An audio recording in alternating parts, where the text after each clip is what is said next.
are doing a startup of some kind. Is that the environment? Good. How many people are studying at university? Ah. How many people are teaching at university?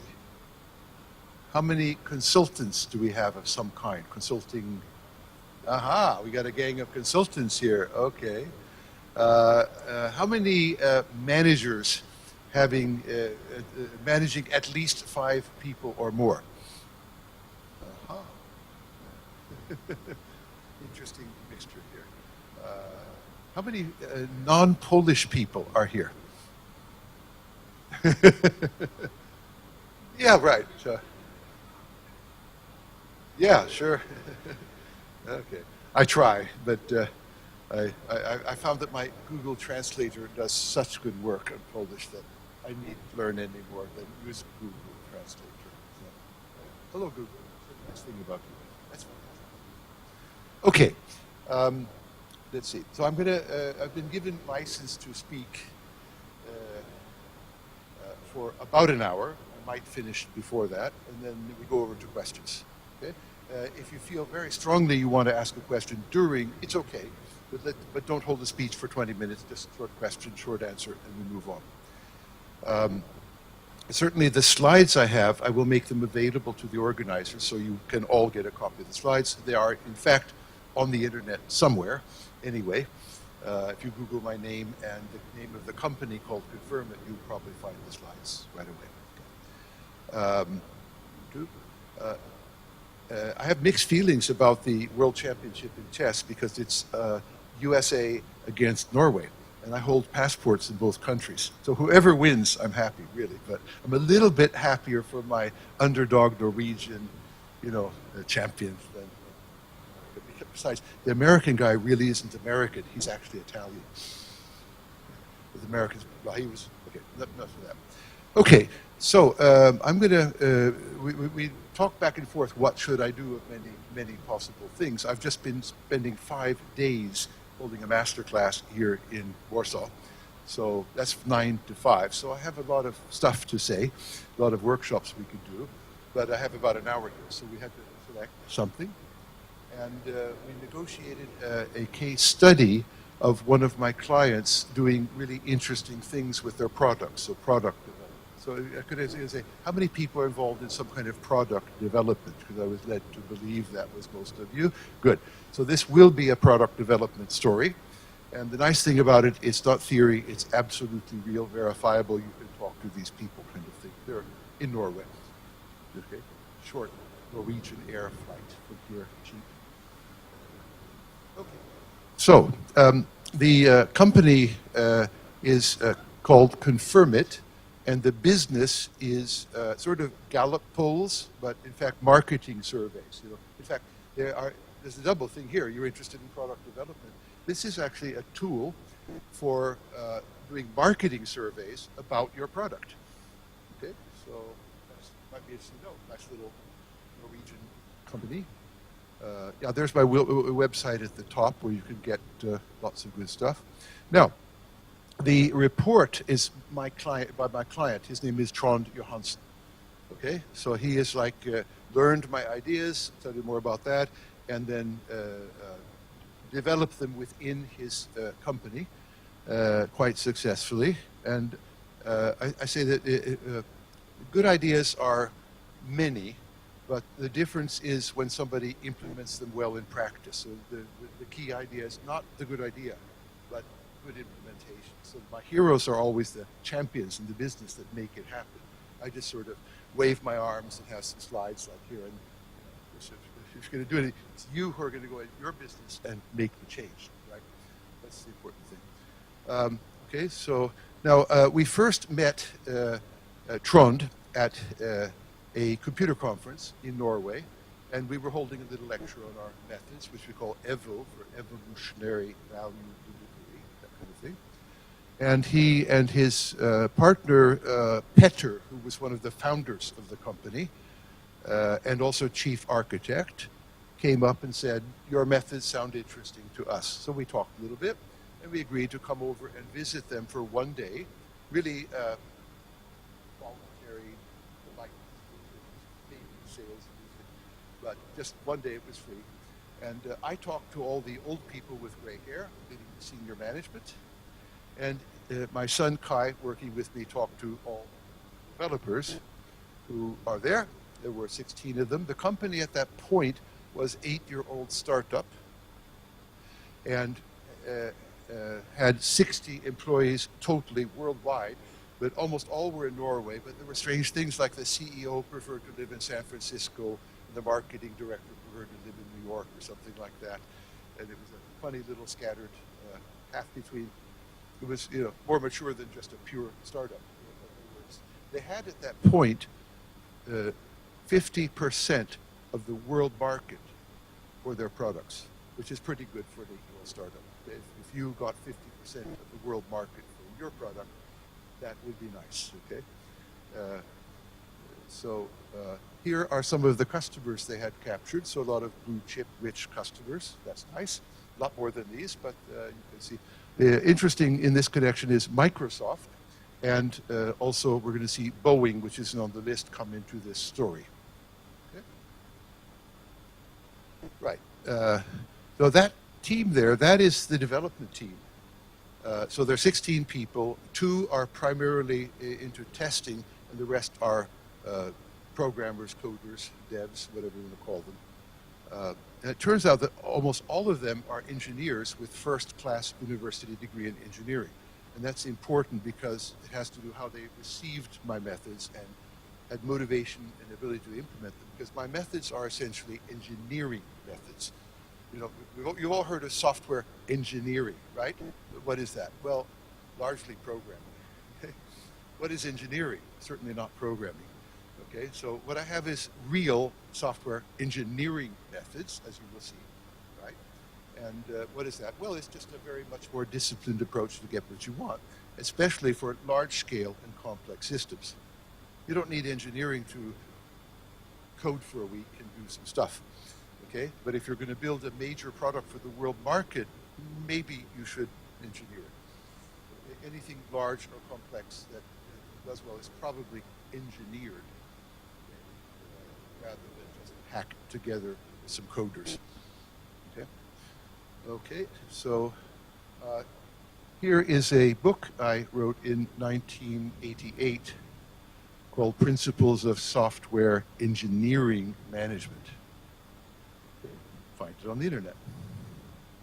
Anybody want to look at it while we're talking? This book is the foundation for Agile, by the way. Getting more interested? Everybody who wrote the Agile Manifesto said, they point back and said, that's where we got the idea. We're talking Jeff Sutherland, Mike Cohn, Kent Beck, everybody like that. They are my young students, my disciples. Okay? But you'll find very great depth on Agile in the book there. But not Agile as you probably know it, but Agile with engineering. Unfortunately, my good friends forgot the engineering bit and just did the cycles rather than one big bang. Okay, so as far as I'm concerned, my friends got it wrong because they only partly adopted it. They didn't get the engineering bit. I'm going to talk about the engineering bit now, so you'll see the difference. Okay? Again, the text is largely Trond's report of his experience. We put in some pictures here and there to make a lecture out of it. So the first thing we tried to convince them was to think about their product at a different level, not as a bunch of features on a burn-down stack of user cases or user stories or use cases, but to think of that the requirements were few and critical. Okay, so I often talk about the top 10 critical value requirements. So in this case, you'll see that one of those is called usability, for example, and another is called maintainability or controlling technical debt. Those are examples. But most of these top-level things for a product are, in fact, what we'd also call qualities, like security, privacy, usability, etc. Okay? So, so in my world, I start all projects, all product developments by sitting down for one day and saying, what are your top 10 critical success criteria for your product. What is it that will make your product sell and succeed, right? And for example, we all know that things like usability can be pretty important to make a product sell. Apple proved that when people were very skeptical that this was of any merit whatsoever. Okay, a major factor in probably most of your products, the most user-friendly one likely to win. Okay, so yeah.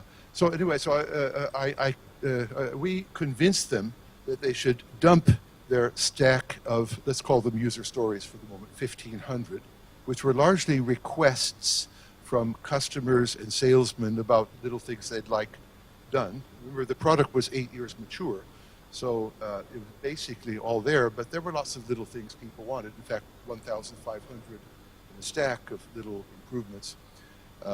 Since they were, if you go into depth about these things coming from customers and users, they were not actually requirements. Take a look at them. They were actually designs. They were actually designs for like the user interface, for example, that kind of thing. But they were called requirements. But so the customer requires us to have a little blue ball on the left part of the screen because they like blue balls, something like that. Okay. Now there's a great danger, and I'm sort of warning all startups, in letting your customers tell you what the design is. One great startup guy called Steve Jobs was notorious for saying he would never listen to that. He would figure out what they wanted, design it so they got it, and give it to them. They'd love it and pay him a lot of money. Okay, so that's really good startup advice. Don't think you have to listen to your customers, but you do have to do what the customers want to pay a lot of money for, which is a different thing. But don't let them become amateur designers. Okay, so they had a stream of, around the world, amateur designers getting their wishes for this and that. There are all kinds of problems, like that one design might not, there may be no other users who want it. For them, it's just, and worse, it might be something which prevents new customers from coming in because they hate it. Okay? And that one person requesting it, he doesn't think about the 10 or 100 times bigger customer mass coming in. And he doesn't think about all the other users. He just said, for example, have an example. I'm a little bit red-green colorblind, and 1 out of 8 men are. Okay? So I have an app I'm using where there was a green color that I just couldn't see, and I was getting very frustrated. So I asked the developer if they'd change the color so I could see it, and they did, actually, here in Warsaw this week, and I could see it better. Okay, good for me, but what happens to the people who are not red-green colorblind? Maybe they see it worse. I have no idea. Okay? See the problem? You can't just let people request changes. Okay? You have to, what I'm trying to teach here is you have to set some top-level primary goals for your primary qualities and performance characteristics and economics of your system. Then you have to engineer and design internally, not with the advice of the customers, to deliver these values so that the market gets what they really want, which is high usability, high security, high performance, low cost, and all that kind of stuff. They really want just a few things, and if you get them right, you succeed in the market. If you get them wrong, you fail, even if you do 1,500 small requests for a bad system. Okay. Okay. So what Trond is saying here is that they took our advice and dumped the list of 1,500 requests for changes, and they went over to a new focus. He calls it day-to-day operations. That means everyday experience of every customer, really important stuff.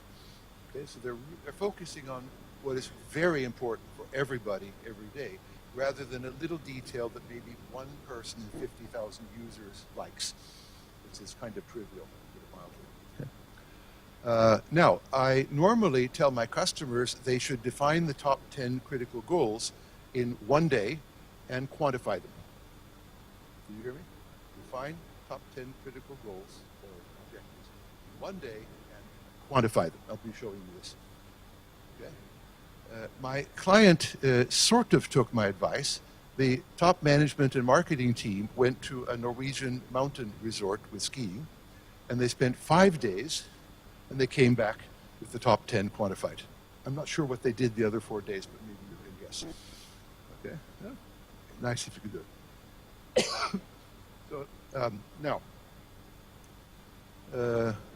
big enough screen that maybe you can even read it. Okay. But it's not so important. But you know, what this is actually a list of the 25 critical requirements for the product.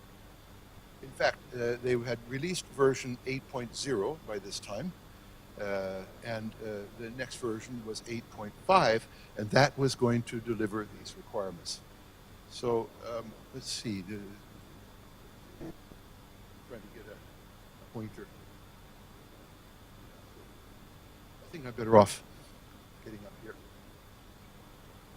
So now notice it says usability, replaceability. Okay, usability is a tag or name of a requirement. Usability is actually a group of things, about 10 different usability types of things. So usability dot replaceability is a subset of usability here. We have a past level of how good this is of 14 something or other, which you can't see here. And we have here we have two future requests to make the product better. And tolerable means the absolute minimum we want, no matter what. Below that is defined failure. Failure of product, failure on the market. Okay. But the goal defines success and happiness, and also time to start developing, time to stop developing anything better. Okay, so the goal sets a limit. Develop to this point, but stop. Okay, and the tolerable level sets a limit. Develop so you're at least tolerable, and for God's sake, don't ever fall below it, because that's a disaster. Nobody will buy the product. Okay, so these are two limits. One, tolerable could also be called the worst acceptable case. And the goal could also be called the success point, or something like that. So now what is invisible here, but I'll make it visible shortly, is a defined scale of measure, which these numbers belong on. But that's not so important in this particular case. Okay, so now the fact that this is divided into four groups is because they took the 16 people I showed you a picture of and divided them into four-person teams and said, would each team please take a set of the 25 and take responsibility for it? So responsibility means actually getting to the goal, all the goals, on time. On time is defined as being by the quarterly release to the world market. So, you know, get to the goals on time. Get me to the church on time. Get me to the goals. So that's responsibility. Now, the beauty of this, from a developer point of view, is they're given a challenge to make the product better. Right? Those are the numbers, but they're given complete freedom of how they do it. That means they can design anything they like, can program anything they like, any way they like, no customers interfering, no marketing guys interfering, as long as they reach the numbers. But the numbers are values that the marketing people figured out the market would like. Okay. Okay. Now, they're also told, in no uncertain terms, you can't just work for 12 weeks, quarter of a year, and then deliver and hope for the best. That's pretty close to Big Bang waterfall, and it's too much at once. It tends not to work. So we need to be a little bit agile here. So the agile bit is that they more or less dictate to the teams, you will use weekly increments. You will have weekly sprints. End of discussion. Okay, we don't want to hear about using 9 weeks and then you failed. If you're going to fail in 1 week. Okay. So why do they use weekly increments or sprints? Number one, because it's the same reason we want to do this in Agile anyway, right? To get something delivered which is visible, get some feedback, and if we have problems, to correct it early and quickly. That's the whole idea. The idea of getting some data how it works, correcting it, is much better if we use numbers rather than just nice, oh, that was cool. Yeah, well, so I changed it. No, it's cool. Okay? There's a lot of that going on. We call it management bullshit. Okay? And engineering says, no, you don't management bullshit. You get numbers and you measure and you take this logic. By the way, how many people here have something resembling an engineering degree or an engineering title? Oh, good, lots of you. There's hope, right? The point is you sort of believe culturally that doing things numerically and systematically is a good idea, and winging it with management bullshit is a bad idea. They don't teach management. They teach management bullshit at the business schools. Those are your managers, right? And then they teach engineering at engineering schools. So, good, I got the right people. It'd be terrible if only one hand went up engineer, then I'm talking to the wrong people. Okay, now I'm going to show more detail about that. I'm skipping some slides here. First, I'm going to show detail of a real requirement that Trond shared with us. So this is productivity, part of the usability set. And then we have a scale, and the scale is time in minutes to set up a typical specified market research report. That's scale of measure. And in release 8, the previous release, it took 65 minutes. Now, this is what Trond calls the everyday work. I mean, these are marketing people, and they're making marketing reports, and it takes an hour to get a marketing report. Fine. That's the way it is. They maybe go take a cup of coffee or whatever they do, but they can't get it until after an hour if they started it. Somebody decided that that's a long time, and we should make life better for customers and give them something faster. So they said, let's try to get down to at least only 35 minutes, so twice as fast. That'd be nice. And in fact, let's have a goal of getting to 25 minutes. That'll make them very happy. So that's the requirement stated in my planning language, known as Planguage. Planned language, right? And you're looking at language. Okay, so, the meter is how we plan to measure it. But it turns out we planned 1 meter, but we got a surprisingly interesting meter, meaning test process, where are you on the scale, from Microsoft, who said, we have a usability lab at Microsoft, and we're a big customer of your product, and we're very interested that you give us better usability. So we will do your usability testing for you overnight, from Oslo to Seattle, Washington. We will do it overnight for free. We will measure the usability factors, all 10 of them. That was a nice deal. So they said, okay, why should we test it? Why not let some professional, free, qualified university, Microsoft people do it? So that's how they measured that. We'll get back to that. Trond so that was actually the meter or the test process. Give it to Microsoft, let them measure it.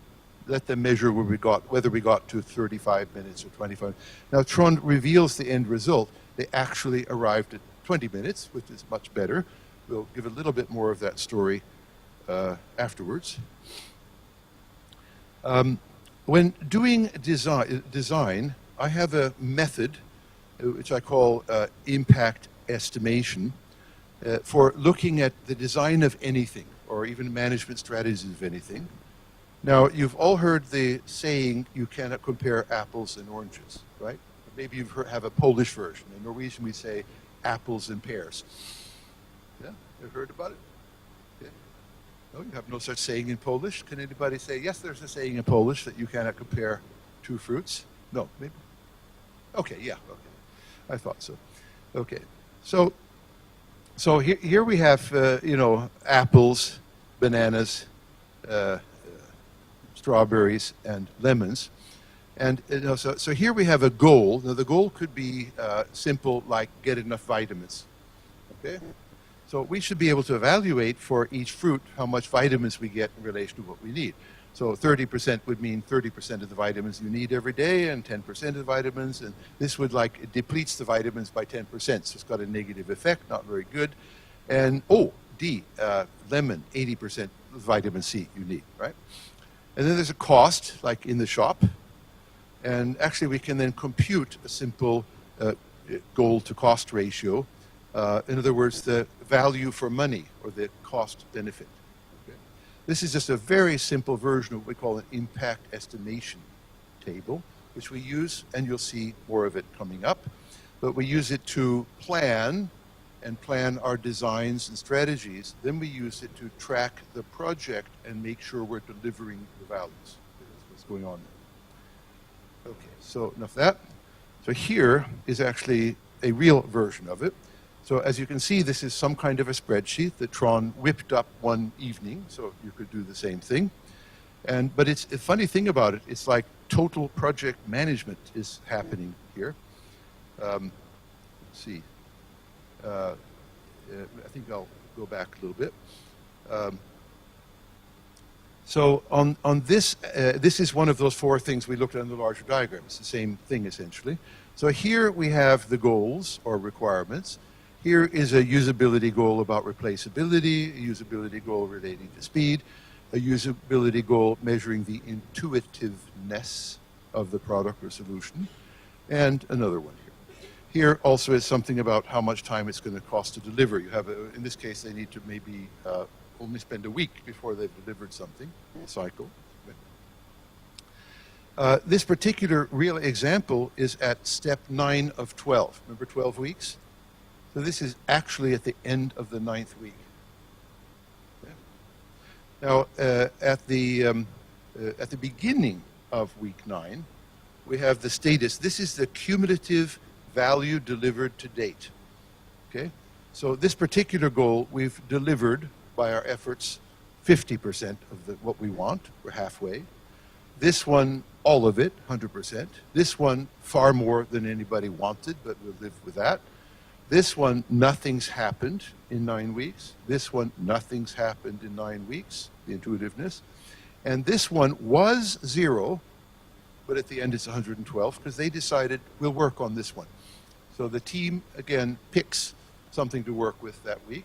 This is a self-managed team. That's the ideal of Agile, isn't it? Self-managed, empowered teams.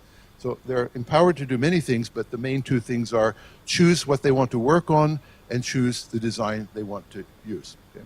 So they decided to pick that. Now, what we need to do, remember, is get our timing for this customer task from 65 minutes down to 25 minutes, right? That was our goal. So what they do is they have a little stand-up brainstorming design session where they ask a simple question of the 4 people in the team. Hey, guys, can anybody think of a way to shorten the time? Okay. Now, these people actually have worked a long time there in this domain. So they both have Gallup survey domain knowledge and programming and technology. It's a nice combination if you can get it. Okay. So they know a lot about what is important, what can be done, how it can be done, and they can do it. They're the ones who actually changed the system. So they came up with 11 or 12 ideas, and for every idea we asked for the estimate of the impact. Now, what is that? Well, we're supposed to save 40 minutes, right? 65 minus 25, that's the task, save 40 minutes. So one of the 10 or 12 things was called recoding. This is actually marketing information codes reorganization, marketing stuff. And they felt that would save time. So whoever suggested that was asked, well, how much time would it save? And they said 20 minutes, right? That's nice. It's half the time. But it's not so nice. It's not the other half of the time. We haven't solved the problem. Okay? So we actually rated this, the impact is it solved 50% of the problem, 50% of the way. They then asked, how much time will it take to develop with our team? And the answer was 4 days of a 4-day development cycle. Well, that's all they got. So they'd like to do more and go further, but this is the best idea of the 12 anybody can think about. There's nothing that beats it. So they say, okay, gang, we agreed. Shall we do this, however poor it is, at least it's better than nothing, and try to deliver a 20-minute saving at the end of the week. So end of half-hour design meeting, just do it. Dive in, okay? Monday afternoon. So they start coding and testing and stuff. And then around something like Thursday evening, they ship the software over to Microsoft. And Microsoft measures that they saved 38 minutes. Good. Design is twice as good as they thought. Now, usually it's opposite way, right? We tend to be over-optimistic. But that's what really happened. Now, so that's 95% of the way to the goal. What I'm showing you here now is feedback on progress of delivering product value to customers being, number one, estimated in theory by the designers or engineers, and then reported by the testers as that seems to be there. Now we can release it to the customers and they'll save 20 minutes, or in this case, 40 minutes. Trond is kind of a guy he's very Norwegian. He likes that people can trust him. And when he says something, it really happens. So he's committed to delivering this goal, 25. Okay? Now there's a little problem. We could start working next week to get more minutes saved, but we have we only have 3 weeks left, and we have this problem, and this problem to solve. That's more than enough. So he doesn't want to spend a whole week just getting to 100% and maybe not tackle these. So he went to one of the team and said, would you work the weekend? He chose a bachelor, had no family to worry about, okay? Norwegians love to spend their weekend with their families. That's very high priority, to put it mildly. Okay, but he had no family. He said, would you work the weekend, and would you try to get a little bit better than a 38-minute saving? So he did. He worked 2 days, and he got down to 20 minutes. So that's a 45-minute saving. And that means it's 12.5% better than they need, so done. Okay? There's a lot of discussion in Agile. What's the definition of done, right? Is it when you've written all the code and there are no bugs left? That's silly. I think you're done when you have something to show the customer that's useful for the customer, even if you write no code at all. Okay? So what I'm trying to get people to do is shift their focus from I'm a programmer to I'm deliver value to a market that they will pay for. That's what startups should be interested in, to put it mildly. You must deliver value to the market, even if you write no code. It's amazing how many people are code-centric and how many methods like Scrum are code-centric, which is not a good idea. Okay? Did you know that 19% of all Scrum projects are total failures? It's because it's code-centric. Where did I get that information? Jeff Sutherland, co-inventor of Scrum, said it at Agile Warsaw conference. And I was there. Maybe some of you were. How many people go to the Agile conferences in Warsaw? Okay, about a third. See you maybe next year. My friend Łukasz has signed me up to do totally destroy everything about the Agile Manifesto and how stupid it is. We already started the analytics. This is a bunch of management bullshit, actually. Maybe you've discovered that, but I've very systematically analyzed it. Let's see. So, yeah, see you in Warsaw, Abe, next year, probably. Okay. So now, so see what we've got here. Actually, here's another. Then look at it. Here we have the requirements with constraints. You have to do at least this well, otherwise you fail. That's a constraint. With targets, you should do it. We aim to do this well, and then we're happy. We're successful. So this is like a failure point. This is a success point. Now, defining success and failure on the market with numbers is smart. Not defining them, you're either going to fail or fail to succeed. Take your choice. Okay, so you have to do that from a startup point of view. By the way, this is very, very close to lean startup in many ways. How many people know what lean startup is? I'm expecting a lot of hands, right?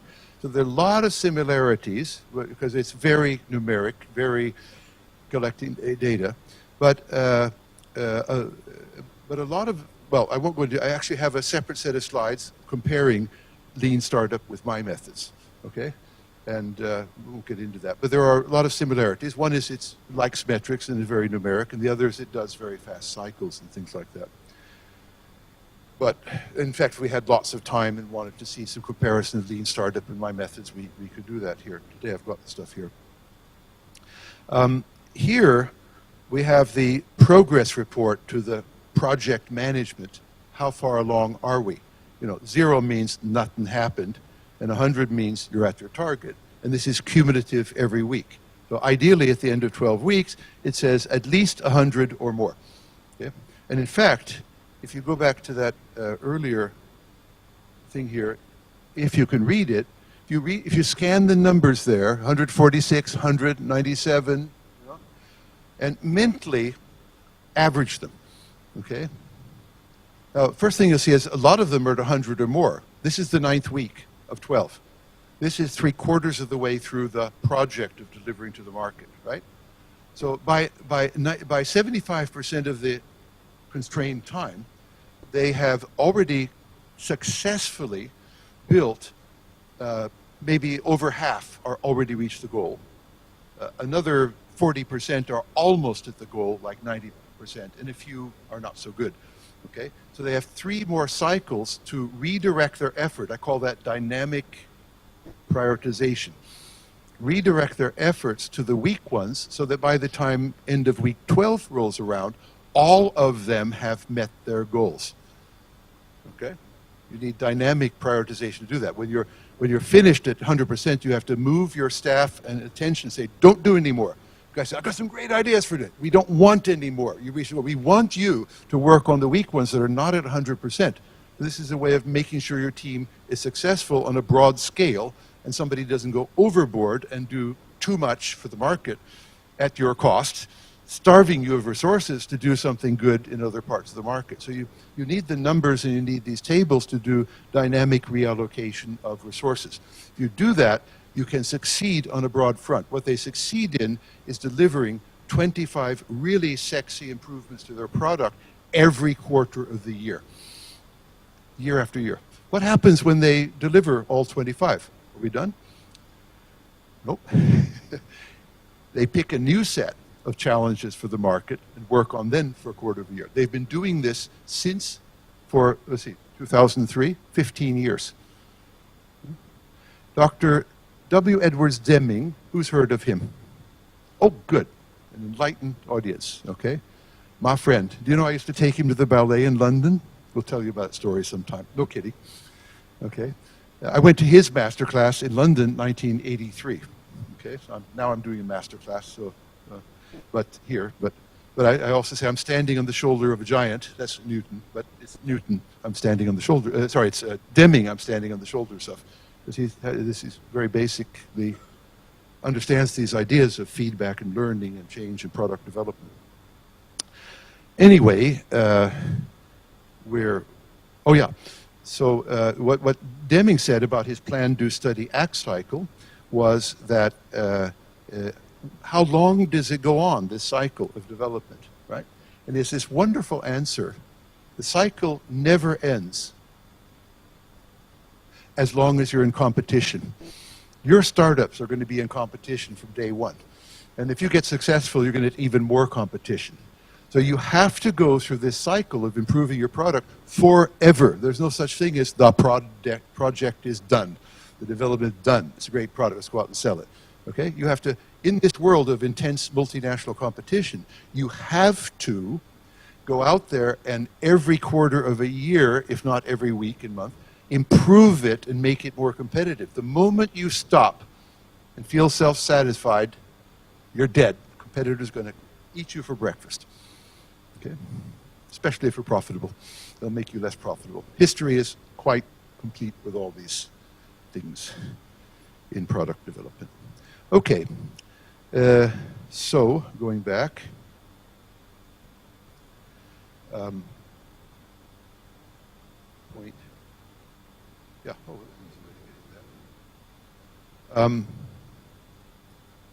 Okay. Now, here is the development cycle of a week. This part of it here, we developed at Hewlett-Packard Corporation in the 1990s. Hewlett-Packard Corporate Quality brought me in and said, you know, help us. And so I worked quite with all over the world for them, actually, lots of people, and putting these methods in place. And so long story short, this is their development cycle. I'm not going to go through the detail, you can have it or not, but it's a plan, do, study, act cycle for the week. Okay. My friends at Confirmit added a couple of columns here. This one here, this is Petter, the co-founder and system architect. So he's saying, okay, on Friday, I'm going to have this interface with the team, and then I'm going to take the day off on Monday, and on Tuesday, I'm going to have this, the system architect will review the code. And this is the system architect's interface with the team. Now, Trond, our champion and hero here, is the QA manager, meaning test manager, but now he's extending QA to test qualities. Many people are just testing for bugs and functionality. Okay, so he's predominantly testing for qualities. Okay, I have a lot of detail about their test processes here, which are written up if anybody's terribly interested. But so this is what he, as QA manager, is going to do. Okay? So this is the weekly cycle that all 4 teams are going through in parallel. Okay? So here, in a sense, Confirmit is standing on the shoulders of a giant called Hewlett-Packard, who's been using this for a long time. We gave them the literature. It's published in Hewlett-Packard Journal and such places. And then they said, okay, this is a good cycle, and we'll add our own specialities that we wish to look at. Trond also produced the following. These are 5 of the 25 qualities. But they're the 5 that were much better than they aimed for. Extraordinarily good. Okay, that doesn't hurt. Okay, here's one. The time for the system to generate a survey was, version 8.0, 2 hours for every user, every site, every country for 8 years. Okay, that's just what they lived with. Like some of you may have a journey into work that takes about an hour and a journey back that takes about an hour, and that's the way it's going to be until you move house into next door to work or something like that. So it's sort of like that. Now, at the end of a quarter of a year after they'd met us, they said, we have a free software upgrade, since you're our customer, and this software upgrade will do the same job in 15 seconds. So imagine you have a 1-hour commute to work and 1 hour back. And I say, I've got a free upgrade to your mobile telephone, and it'll get you to work in 7.5 seconds and back in 7.5 seconds. It's free. Wow. This is like a wow. And of course, you know you want customers to say wow to your product, right? I mean, that's very important. This is literally a numeric wow, okay? But they don't have just one wow. They have about 25 wows every quarter. Some are more extreme, but all of them are terribly good, okay? So here's the one we looked at, the 65 minutes that went to 20 minutes. Here's another one. This is usability, productivity, defined that way. An 80-minute process that went down to 5 minutes. That's nice. Every customer, every day. Here is the intuitiveness. The way they defined it is it takes 15 minutes using your intuition to understand something about the product, and suddenly it's down to 5 minutes. That's nice. Everybody who has to get trained on it saves 10 minutes, right? We're engineering usability or user interface. A lot of people wonder, can you do that? You know, can you quantify usability? Well, we're doing it here, and it works. It's the major subject. I didn't tell you why. Boeing and Microsoft were both big users of the product, but there was a little problem with the product. Maybe you have the problem with your product. You couldn't use the product until you had 1 week training, which was okay for a marketing director who's going to use it every week for the rest of his life. 1 week, neither here or there. But Microsoft and Boeing said, we like your survey. We'd like to do surveys of all of our projects. And each of them have, 500 to a few thousand development projects of some kind to get feedback on the projects during and after. But there's no way we're going to put our project manager through your 1 week course to use your survey tool. It's not going to happen. They've got other things to do. Okay? So we will buy 1,000 times more licenses from you if you improve the usability, so no training required. Okay? Now imagine if you went into the Apple shop and said, I want to buy an Apple Watch. Okay? And Apple says, sure, when you've done our 1 week training course. Just imagine that for your product too. Imagine everybody needs a 1 week training course to use your product. Imagine that you could engineer your product so that no training course is necessary, which is exactly what Apple led the world with. Okay? I mean, they even gave up the idea of having manuals, let alone training courses. Okay? You just use it, learn as you go, and it works. Therefore, they can sell them instantly to anybody, no training required. It's designed to be that way. That's why they're so rich. Apple was once a garage startup, as we're all perfectly well aware of. Actually, I heard Steve Wozniak's in town. Maybe he's here. Anybody know where he is tonight?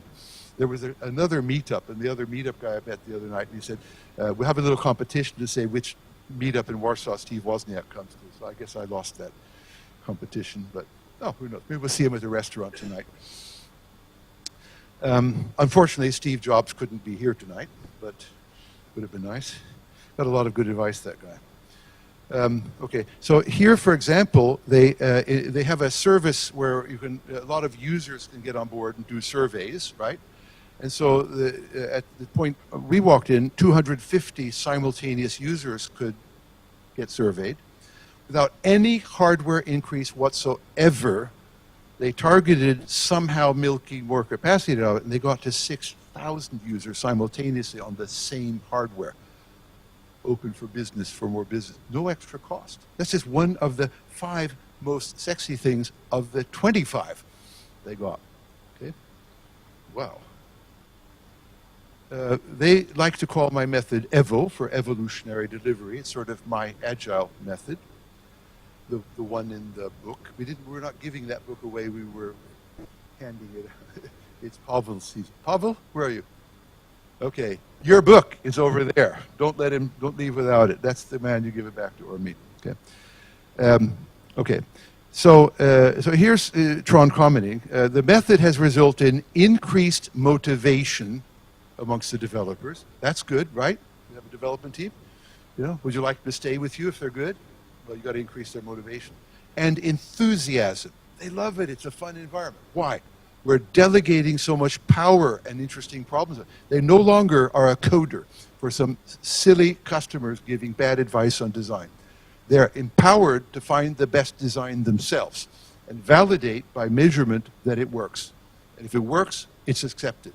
Customers don't have any say in the matter. They either like the usability or they don't like it. If they don't, I guess they won't buy the product. But if they do, they will, and they do. Okay. Trond coined a wonderful little term here. This method opens up for empowered creativity. That's a nice word, isn't it? That's a lot of what Agile is supposed to do, self-managing teams, empowerment, right? But he's very specific. This opens up for, so the teams are empowered to make a lot of choices, not least the design, okay? And then they code their own design and see if it works. If it doesn't, they can change it, right? There's not like somebody else dictating the design to them, and then they code it. They were originally just coders for the design, which many customers put on the list of stuff, okay? So they were feeling, and often they got what they thought was a really stupid design, and they had to code it because the customer wanted it. That's a very uncomfortable situation to be in. You know, I'm just a coder, slave coder for some foreigner who wants some dumb stuff, but I can't even talk to them and say, this is really stupid. It'll destroy the whole interface. I'm told by the marketing manager, a customer wants it, you do it. End of discussion. That was the original scene there. Suddenly they're empowered to be good. Okay. Now, you might wonder what Rodin is doing with the Embrace statue. I had much pleasure at the British Museum Rodin exhibition a few months ago in London and got to see the originals. I even have a wonderful photograph of the thinker and in front of it, you know, so it's a nice little photograph. It's a selfie with the thinker. Okay. So he says here, developers embraced the method. They liked it right away. I didn't have to force them to do it, didn't have to talk them into it. You didn't have people running away from it. They just thought it was a really good idea. Okay?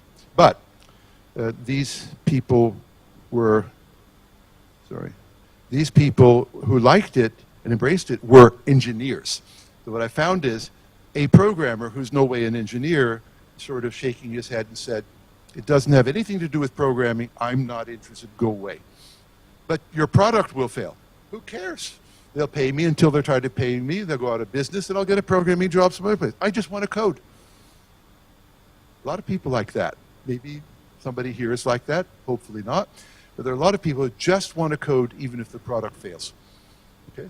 And there's some people who like the product to succeed even if they don't code. Those are the interesting guys. again, it's not about coding, it's about delivering product values to stakeholders, actually. Slightly broader category than customers or users. Okay, so, yeah. Okay. Now, let's see, I'm going to skip slides a little bit to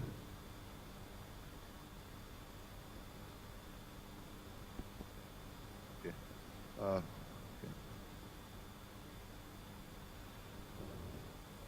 Here, that using their own tool for surveying customers, they surveyed the customers of their method at a meeting of 73 people in London who were major users, like one from each company. And so here, at the levels of 4 or 5, are almost all of their customers dead pleased. So they're sort of, with the new version done with my method, with all those qualities, okay? So this is, as you perhaps know, an extremely high rate of satisfaction. Okay, the only people who beat this are people like Tesla, with 95% of all the owners who buy a new Tesla, and Apple fanboys like me who always keep coming back to Apple. Okay, never go to an Android. Sorry, Google. Okay, so they surveyed them. Okay, now, so they seem to get some very good qualities all at once within 12 weeks of a one-day listening to the ideas. So maybe you, within 12 weeks, could do this just by listening to me. Who knows? Tell me. Make a good story, wouldn't it? Went to a lecture, heard a good idea. 12 weeks later, we have revolutionary, better quality, and we're selling like hotcakes. Anyway, they started on the second quarter, or release 9.0, and the marketing manager said, we are no longer going to publish, they published on their website these results, publish the exact scales of measure and things we're doing. We'll keep that quite internal, but we will publish the percentage that we got better. So they're sort of hiding what they're doing, but sort of want to brag about it on the other hand. So here are some of the results in the second quarter. The intuitiveness increased by 175%, whatever that means, but a lot it means, right? They've measured it. That's nice. It's, you know, it's getting more and more intuitive, so more, remember they have to get rid of that one-week course. So this is moving towards zero course, okay? That's really important because if they succeed, they're going to get 1,000 times more business because everybody can use it, okay? Productivity, defined this way, the time to do things was reduced by 38%. Again, not a big number, but not trivial. I mean, 0.38% would be 100 times worse, wouldn't it? So 38%, pretty good for a quarter of a year. If you do that every quarter, it's amazing what happens in 1 year. Okay? Another definition of productivity, another scale of measure, time reduced by 83%, error tracking increased by 25%. And some of the other ones from that second release, the performance in number of panelists, that was, I think, going from 250 to 6,000, increased by 1,500%, more than the first report, more than going to 6,000. So they can take on more business with possibly no additional hardware or costs. Okay? Scalability, defined there, of panelists, of people doing surveys, increased by 700%, nice number. And this thing, responses, database, blah, blah, blah, performance, increased by 1,400%. Okay? If all of your qualities of your products improved by 1,000% every quarter, can't you then conquer the world with that? You must have the best goddamn product in this planet. Okay? How do you increase so much every quarter? I just showed you. You now know. It's only a matter of you apply. Okay? So, but then something fun happened. 2 years later, 2005, I invited Trond to come to a conference and tell a wonderful success story using my methods. Why wouldn't I? And he said, I have a little surprise for you, Tom. I said, what's the surprise? He said, well, it's a good surprise, so don't worry. There was one other problem they had. It was called technical debt. Now, if I just say technical debt, how many people say, I have some idea of what you're talking about, as opposed to knowing? Okay, everybody knows, right? So Well, this is quite simply that you've got to start up and you're in a big hurry and you hack it together, get it on the market as fast as possible. Unfortunately, it isn't beautifully written, so nobody understands it later. Only the guy, even the guy who wrote it might have forgotten what it says. So, okay, so what do? You have to refactor, right? Clean up the code so somebody can change it without bombing out the whole product on the market. Okay, some people get into such a bad technical debt situation that they don't dare change the product for fear of screwing things up. Give an example, even a very old one. IBM discovered that they had thousands and thousands of bugs in their operating system. You think they fixed them? No, they wrote contracts, said we guarantee that we have not fixed all bugs.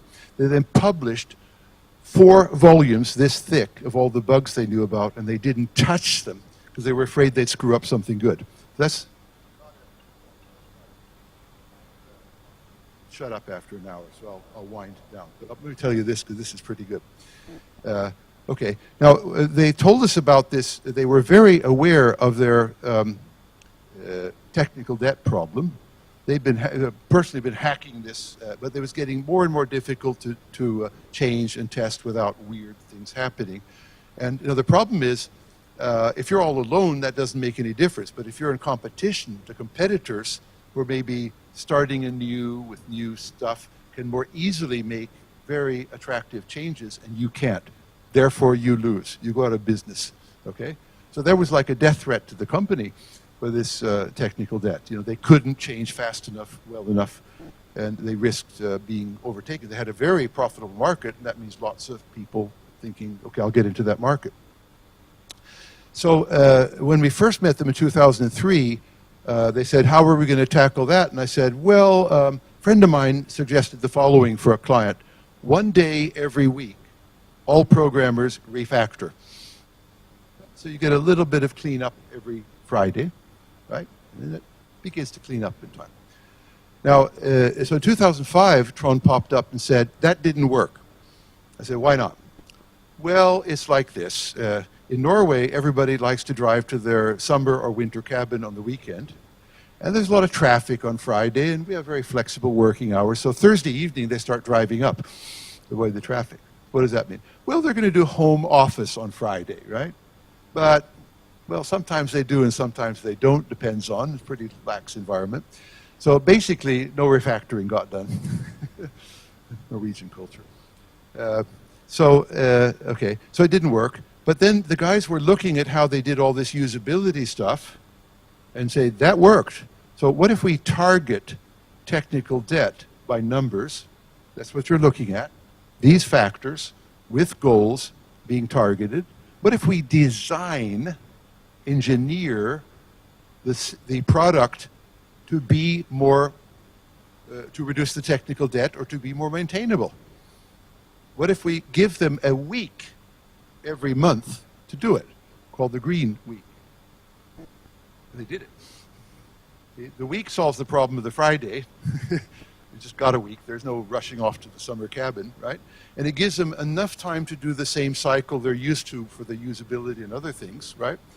What they're doing is sort of self-serving. They're engineering the system to be much easier to maintain for them. In fact, the people engineering it are the people doing the change. They're exactly the same people. Okay, so they're very motivated to make the working environment better for themselves, and they do. So here's the world's first example that I know of. Tell me if you got one earlier or simultaneously, of consciously engineering the reduction of technical debt. Told you it's all about engineering. So there's the 4th week going through the cycle. So 3 weeks of user-oriented stuff and 1 week of making the product easier to change. Now, by the way, making the product easier to change also helps the users because now they can get changes faster. Okay? Not just self-serving to make life easier for the programmers. It actually helps the whole business institute change. Fortunately, that's it, and I used my time budget. So we have time for questions, I'm told. And hi, who's like it?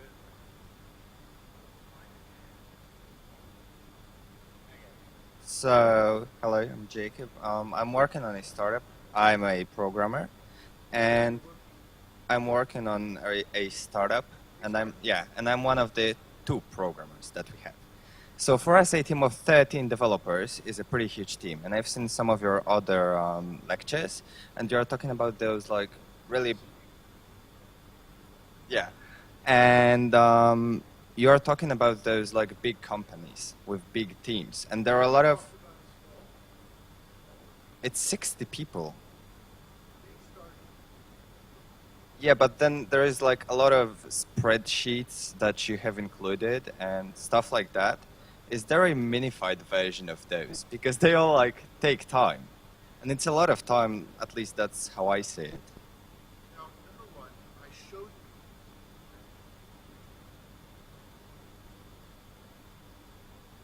Was that-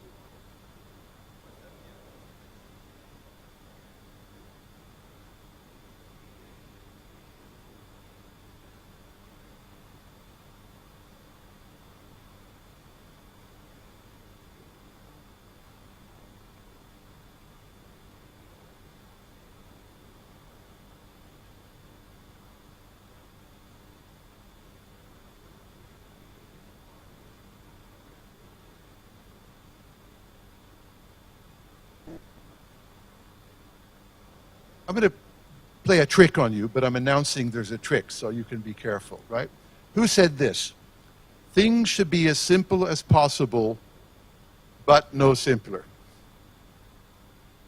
Who said that? Yeah. Okay. Well, everybody thinks Einstein said it. Okay. Now, where's my book, actually? Okay. If you turn to page, I think 17, you might find Einstein's principle, things should be as simple as possible, but no simpler. Look good? Hey! That's my book, 1988. Somebody told me Einstein said it. I said, that's brilliant, only Einstein. I want to put it in my book. We're talking about, are the tables complex? Here's the thing. I want you to use the simplest possible methods. I don't want to make it complex. But if there's something called too simple, where you get this 19% total failure rate of Scrum. Okay? So the question is, if you say, I don't care whether I succeed or fail in my startup at all, well, keep it simple. Having slightly more tools to think about it increases the probability of success. And what's the big deal? One evening to build the tool doesn't sound like too much, right? You can do that. And these are, okay. And then using the tool every day, nobody complained there was too much to maintain it with the data in, but it gave great control and visibility of delivering the values and qualities to the market. So nobody there is complaining about this overhead, I promise you that. Okay, that was like the price they paid to be a little bit more systematic to conquer the world. So, if you're a startup, you want to conquer the world, right? Okay, yeah, okay. Well, you're probably going to have to pay the price and think more clearly about quantified goals and stuff like that. Sorry. Now, there's a big gang of people, let's call them the agile people. They don't want to know about any of this stuff, but their failure rate for agile in general is 40%, and the failure rate for Scrum is 19%. So which failure rate do you prefer? It's really simple. It's simple for simple-minded people who would not do anything dangerous like think like an engineer. They want to think like a programmer and keep it so simple that it fails. Think about that. Again, you can experiment. You can try any simple thing you want, and when you fail, then you say, Tom said something about maybe I have to up my game a little bit to succeed. Let me take another look at those tables in the books. Now, the method I have is actually, Intel is using it with 20,000 engineers right now, and they've used it since about 18 years. And one thing I have some papers on from a guy called Eric Simmons. They've discovered that my methods, the ones you're looking at, they're scale-free, meaning they work on small things, smaller than this, and they work on gigantic things like the most complex chips that Intel can imagine. Okay, so you may be looking at something that's designed for some big. I have projects like, I don't know, for example, one of the projects we're working on recently was Brexit in England, using these tables. Okay, That's a big complex thing. Ask Theresa May. Okay? And maybe you need something more than Scrum to do it. So, okay, so be careful what you're doing.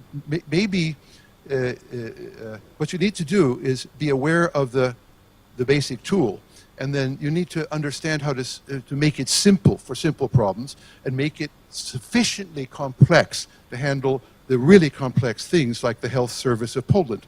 So I'm sure it's enormously complex, okay, and needs a little bit more. Okay. Did sort of get an answer? Okay, now I'm going to do a special thing for you. You're how old? Let's see, okay. I'm 78, soon 79, right? Yeah, you should be so lucky and happy and healthy as I am when you're 78.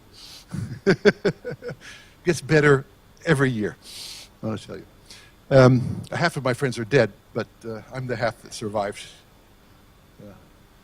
Okay, so I'm going to, if you email me, tom@gilb.com, I will send you a free copy of my book I wrote this summer called Life Design.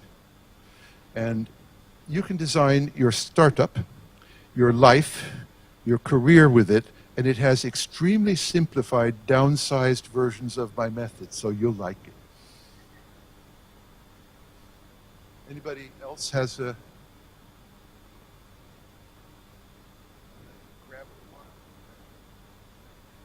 You said that basically every quarter, once those 25 things are completed or not, depending. Yeah. Okay. That's exactly what I want to ask. How can we increase predictability? Because I don't see any empiricism here. Like basically every quarter, we're just sitting down, thinking of goals. How can we be sure that we can accomplish them? Because predictability, let me try to interpret that the goals we set hopefully are ones that we can reach. That's okay. Now notice that they do it and they've always done it and there's been no deviation. So I would say it's a stable, predictable system. If we set 25 goals every quarter for 13 years, we will reach them. Okay, so predictability achieved. How? I just told you. We're looking at the method. I realize I'm not answering all questions. I'm telling you, predictability was achieved in practice. I showed you lots of the method. As was indicated, there's lots more here. You want to go into depth? Here's my new book, Value Planning. You have it. Well, right, then all you have to do is read it. Then you will understand everything. Anybody want to look at the 800-page book called Value Planning? But I'll tell you something. For those who don't like to read 800 pages, if you go to the one-page summary of the book at the beginning, and you'll find that for those who really can't even read one page because it's too complex, I've got a soundbite. Deliver real stakeholder value now. That's all you need to know. You have to do the shift from I'm a programmer to I deliver value to the market. And so what's the big book about? It's the answer to your question. Okay, I mean, sometimes you have to read a big, thick book to get 50 years of knowledge stored in my head into your head. And I can simplify, but if I say, deliver real stakeholder value now, you may wonder, but how? I'm sorry, it's in the book. It's on the course. It's in the lecture. Somewhere you've got to get yourself a little bit more detail. But keeping it simple here, all I can say is, one, it's in the book you have, okay? It's in that book. It's in, my website has 200 free downloads, by the way. Okay, so there's plenty of instruction about how you do it. The fact is, we do it, it works, and there are certain principles. For example, basically is we go into an engineering mode, okay? Engineering leads to stability. That's why engineers do engineering. They want predictable results at the end of the day, okay? People who don't do engineering have bullshit goals that nobody understands, so there's chaos from day one.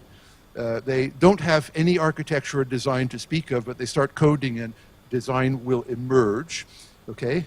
They then fail in startups 19 times out of 20, or with Scrum 19%, and and agile 40% of the time, and other IT actually 90% of the time.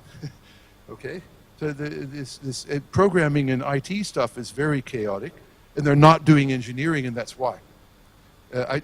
One more remark before we go. I just have to put. I took a look at bridge building by comparison, the failure rate. Okay, so I looked up bridge building failure. You can do the same thing, and I forget the exact numbers, but the bridge building failure is at like 0.01%. That's where we should be with startups. But we have to use an engineering culture to even begin to reduce.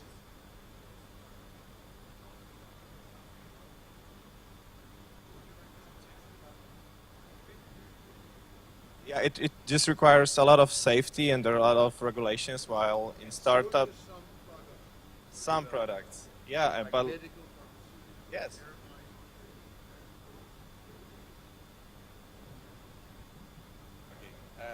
So I have one.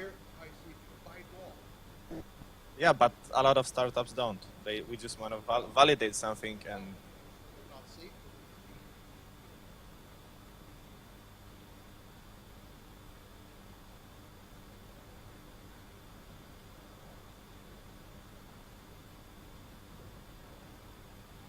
One quick follow-up to the question. At the beginning, you said that this company got rid of their backlog of 1,500 requirements. They dumped it. Yeah, so...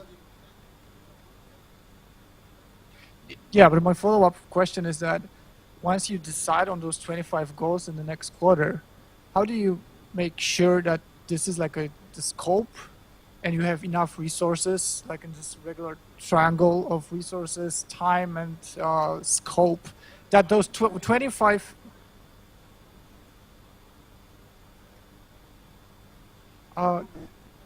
yeah, it is oversimplified, but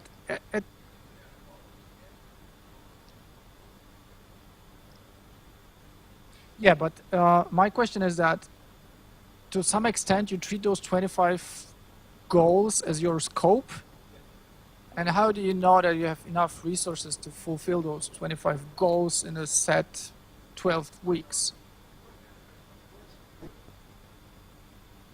Okay. But 13 years of experience has said there was enough time.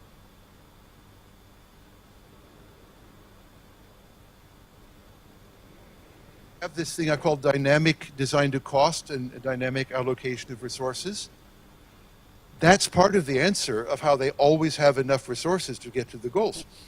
They have a little stopper saying, don't do that anymore, you reach the goal, start working on that, you don't. So that conserves resources, okay? And by the way, after years and years of doing that, when they make an estimate, it will take a week, and they've been doing it 13 years, 4 times a year, you get pretty good at understanding what your team can do. It's the same team for years, and they learn very quickly what they can do. So there is no problem in that area here. Nobody ever at Confirmit reported a problem with resources or anything like that. They have their resources, they make their plan, and they achieve it like clockwork, without exception as far as I know. But, to be fair, I just wanted to say that you mixed this safety about bridges and safety about startup. It's mixed way of thinking. Ah, okay. Okay, failure rates. Okay.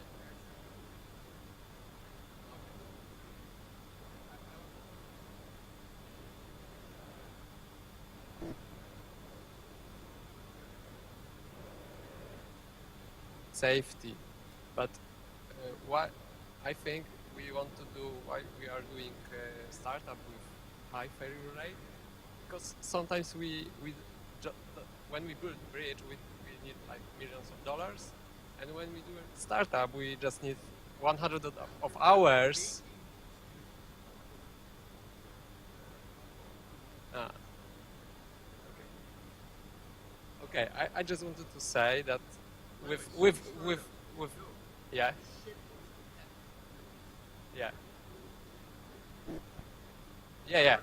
For that startup, yeah. Okay.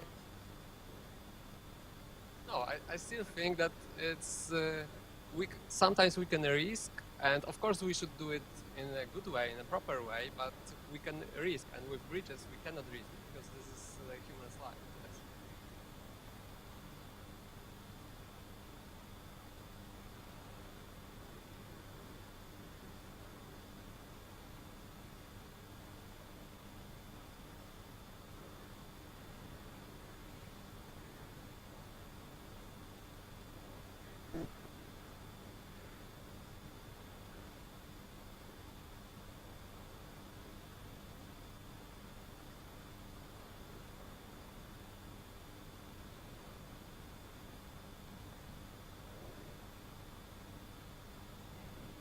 Well, I have regarding the.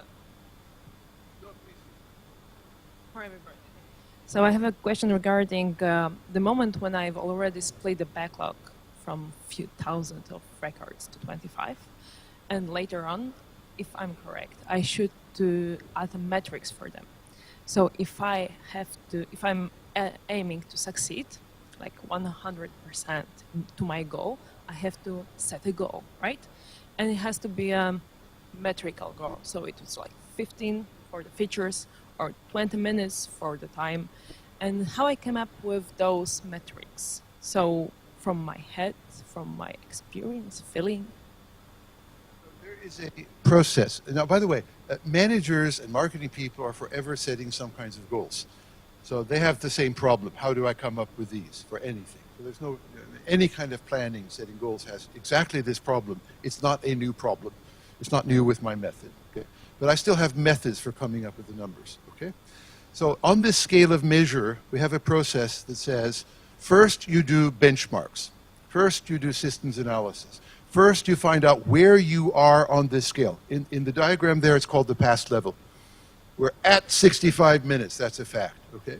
Now, if we want to improve, we have to have a lower number than 65, don't we? So it has to be on the other side of 65. A goal at 80 would be destructive product, so that's not on. Okay, now let's take 64.999. Not very, no, that's not good. It has to be substantially different from 65 to be impressive for the market. Well, how about 50? Okay, I'll tell you. We have another benchmark called a record, which is what a competitor has done. And you know what? We've analyzed, and our competitor has only 30 minutes. So 50 is a very bad idea. Now, I'm just beginning.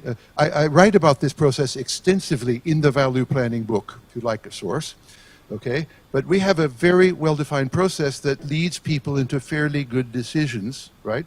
Now, the other thing to note is that the decisions are, because they're a number, doesn't mean they're locked in, carved in stone. That is almost implied by your question. What if I get it wrong? I said, we don't care. We're very happy to get approximate order of magnitude, and then we evolve towards it, and then we learn, like, for example, let's say we get to it and we deliver it, and everybody's unhappy. Well, we need a higher number, but we learned that. But we didn't know that to begin with. So there's both an approximation process based on market forces and experience, that's the first stage, and the second stage is learning by distributing, by beta tests and things like that, by distributing people, getting feedback and saying, oh, we need a different number. I mean, and that's a simplification, but we have a rigorous process of figuring out what is a good idea. And Confirmit must have done it well, since they did so well on the stock market and their sales and everything like that. They have the reputation for the absolute world leader on the market. Okay? And by the way, one of some of my Polish friends said, Tom, let's plan to build some leading industries in Poland, which are world leading on the market. You don't have too many of those yet. But we have some in Norway using these methods. So, just for fun, world leading, everybody recognizing, like Google company coming out of Poland. Why not? Was there somebody else?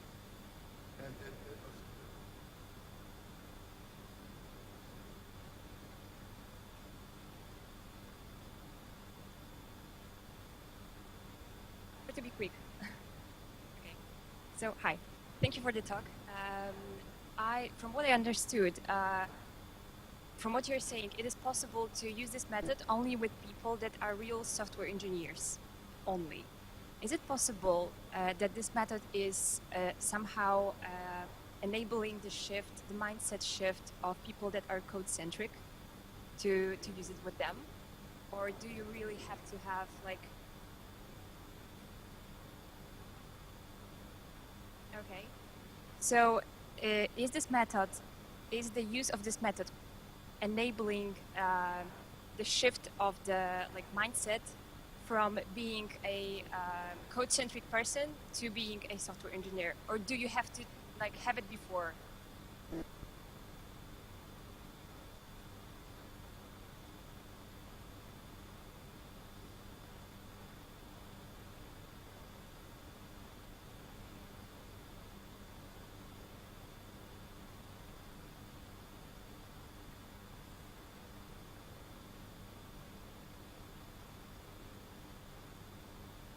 This is the people that I'm talking about.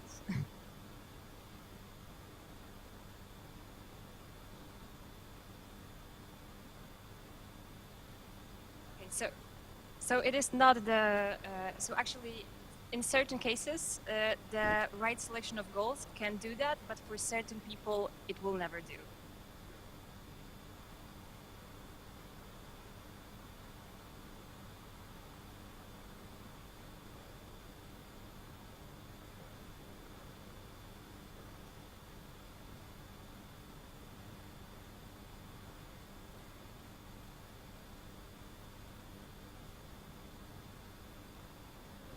Hello, thank you. So my quick question is your thoughts on the now very important role of product management that is working with developers. How do you see product managers inside this process? Are they engaged in it directly? Do they have some points of touch and just meet with the team, or are they unnecessary? Well, close to unnecessary. But, okay, so I would assign a product manager, maybe some like product owner, but many people argue these are quite different things. One role, participate in the design of the top 10 critical value objectives and make sure it's approved by the powers that be, which include critical stakeholders and maybe some other top management.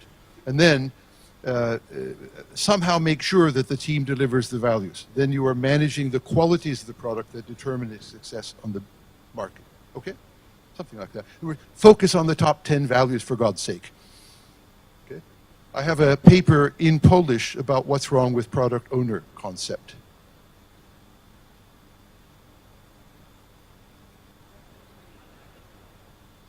Yeah. Well,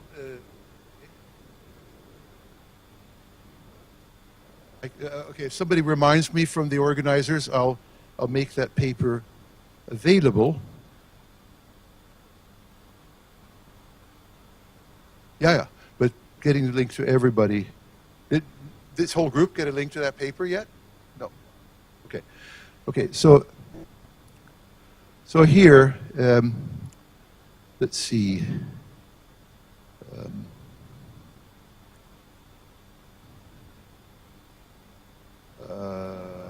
Product owner, agile. There we go. Managed to navigate.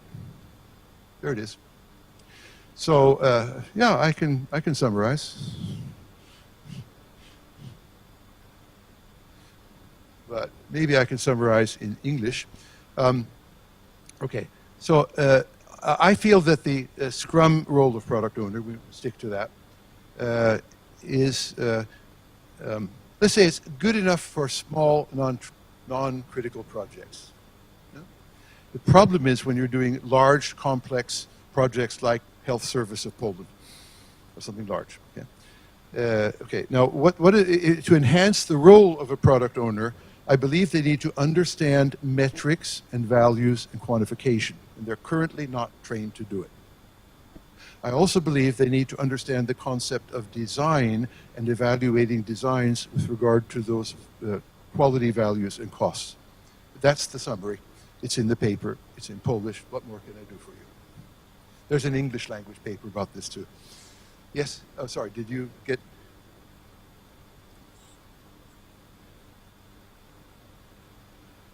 Well, if the developers, as in Confirmit, are going to design, They must have the specification. If they're just going to code a function, all they need is the functional specification. That will not necessarily give the value or quality at all, but they can program the function as the function is described. But that's not very good for the startup. You get the functionality without the sexy quality to sell your product. So you're just B2 in the market. But these are rough, quick answers you'll appreciate. Now, since you've got the value planning in the book there, all the depth. Where to get this book? Okay, the easiest way to get it is to go to our website and pay about 14 euros. Okay, you can afford that. If you can't afford it, I'll give it to you free. Poor students here, email me, give you free. I don't really want to sell it, but my son says I should sell it or we won't respect it, right? He actually says if they don't pay for it, they won't even read it, so they can pay for it.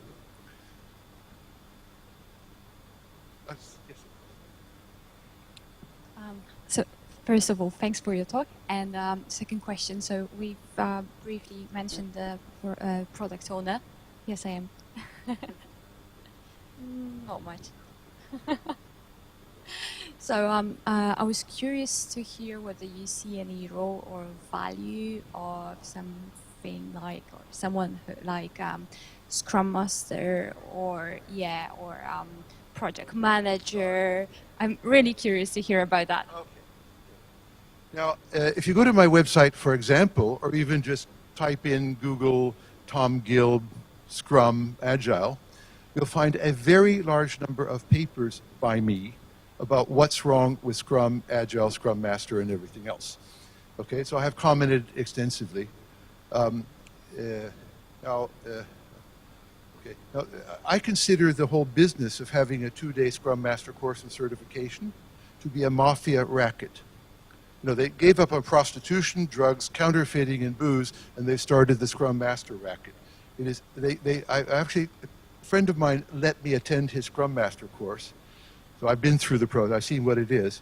As far as I'm concerned, it's total bullshit from one end to the other, learning, teaching no interesting things, and people don't really understand anything anyway when they get out. But I'm a Scrum Master, hire me. It's amazing how you can fool people into buying a worthless certificate. Remember the Catholic Church did it? You can avoid your family going to hell if you just pay. Amazing what people do.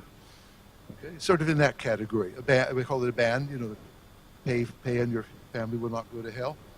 Okay, yeah, so it's in that category. Now, by the way, I don't just say I think it's bad. I've written extensively, logically, and systematically about exactly why it's bad. I can go very, very deep into that for those who want to go deep.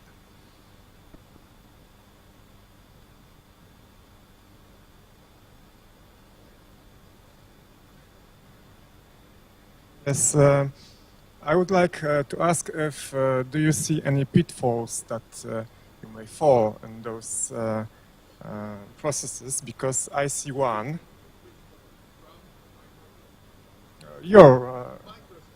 Yes, which is similar to high output management, and I see one pitfall. For example, when you tell a bunch of engineers, I want to confirm if there's a solution, because I think there is one.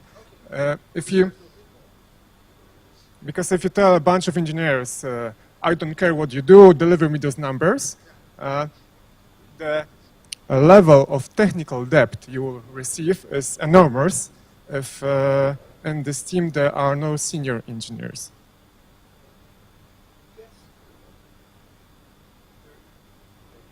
Yes, if you just give them, do the usability, right? And they focus on that. But that's called narrow sub-optimization, and I don't do that. I have simultaneously the numbers for the technical debt, and they must meet them also while doing the usability, so that prevents sub-optimization of that kind. That's the kind of answer you want? We do simultaneous attack on multiple critical targets. We don't optimize for one. That's the answer. Very clearly described in all the literature and illustrated in practice in the Confirmit case.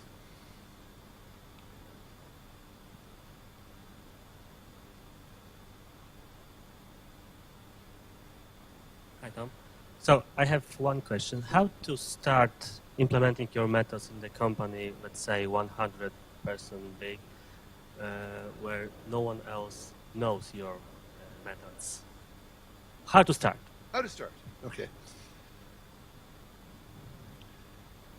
Now, we all have something sort of like projects. We could maybe call them a startup, but there's some idea of how good we want to be and how we want to be so good, okay? So everybody has the opportunity of spending a short time, say a day, writing down their critical objectives and quantifying them privately. Don't have to talk to anybody in your company. Then you go to a meeting, and the meeting's about the great new project, and it's full of bullshit goals everywhere. And what you do is you very quietly say, I see we want enhanced usability. I'm not sure what that means, very polite. And they blabble and babble and talk about some design. Say, no, I'm not sure about how effective the usability will be, like how fast people can learn it. So could we take a position on how fast people can learn to use our startup tool? Okay, why should, so you ease your way in, and what people do is, good people will react positively to this and say, sounds like a good idea to quantify this stuff, okay? And at some point you say, by the next meeting, I will promise to have quantification of all our critical goals, if you're interested in having clear goals. You've already done it, so you just wait for the next meeting. Okay? And you pop up and they usually say, oh my God, we can actually quantify these soft goals like usability and security. Now, people who are engineers or good managers understand that that's a good idea. Programmers don't think it's a good idea. It's just a bureaucratic distraction. But those are the ones who go and fail. Okay? So in other words, you bring the methods in evolutionarily in small increments with low profile. You don't say, can we bring Gilb's methods in and everybody in the company will go on a 5-day course? You do not do that. You do it in the small, where you're working, as just easing people into the culture. Don't shock them too much. And if you have a good, healthy culture, they will be attracted, you will win supporters, and you will win spread of the method. So I'll give you a practical example of it. I mentioned this guy briefly. There's this book I've written called Competitive Engineering, which you can buy on the internet. And there's a guy who writes the foreword to it. His name is Eric Simmons at Intel, right? Now, I met him at a conference in Portland, Oregon about year 2000, and he liked my methods. And he was doing a startup with about 4 people. So he said, will you have breakfast with me next morning, me and my startup? So I did. It was nice. Then I went away from Portland. Next thing I knew, he'd actually taken a job at Intel, which has, I don't know, at least 100,000 employees in Portland alone. It's one of the biggest sites. And he made it his life's career to spread my methods to Intel. So he ran the training courses. He did coaching and consultancy. And every year he'd said, well, another 2,000 people have learned your method. So, by 2016, he said 20,000 people have been on 3-day courses learning this scale, plan, goal shit. And everybody loves it. And it's the way we design all of our products, including our most critical products.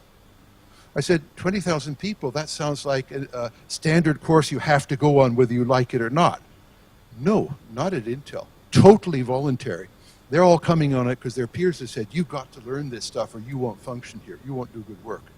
So that's an example of one man changing a much larger corporation than 100. I've got quite a few stories like that from the Hewlett-Packards, Boeings, and Ericssons of the world, where one person said, this is a good idea, this is good for my company, I'm going to work it. But it's always a multi-year process. It can be very discouraging because any new idea is going to get resistance and people are against it, and even powerful people. So you have to be persistent. Bill Gates, never give up. Not to mention Churchill, same thing. You have to be persistent, but if you have a good method and the company needs it, persistence will pay off. All history shows. If you have a bad method and it doesn't work, then persistence doesn't help. People will quite rightly reject it. You will fail. Okay? If you have a good method for some companies, but your company doesn't need it, persistence doesn't help. So you have to have the combination of company needs it, it works well, and somebody has to do the hard work of spreading the message in every company. I have a lot more stories like that, but that'll do for the moment, won't it? Okay. I'm getting worried about end of time. Did anyone tell me it's time to stop and we should all go? 5 more minutes for questions. Okay, so here's Mike. Last chance. You know, my advice is worth $1 million an hour.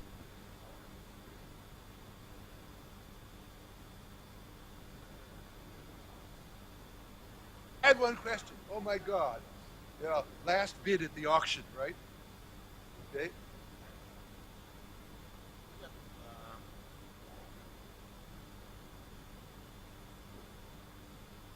So question is, you got a backlog with all the features, with standard Zoop, yeah, and yeah, okay. So let's say that we got team, they got backlog, in backlog they got all the features.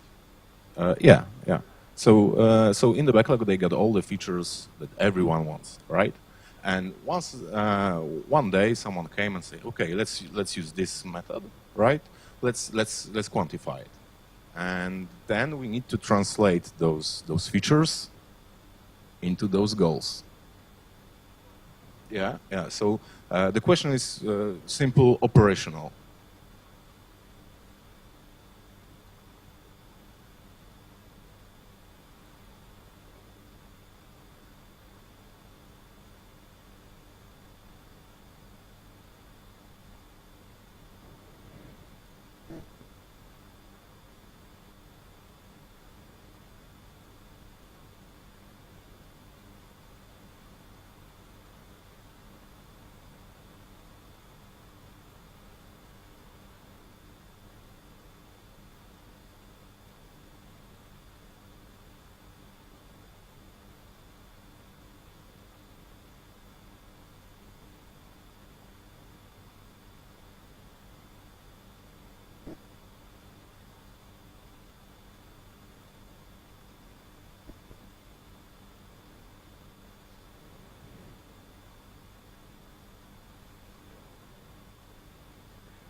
So Thomas, it was great pleasure for us to have you here.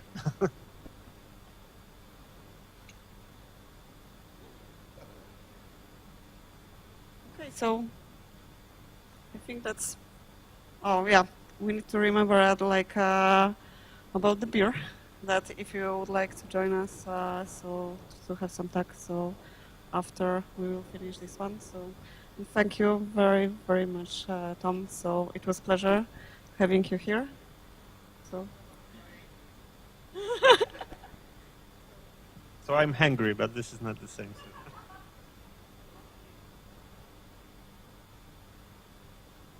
When you're 79 and somebody says, do you want to say your last words? You ain't heard nothing from me yet. Talk to me when I'm 100.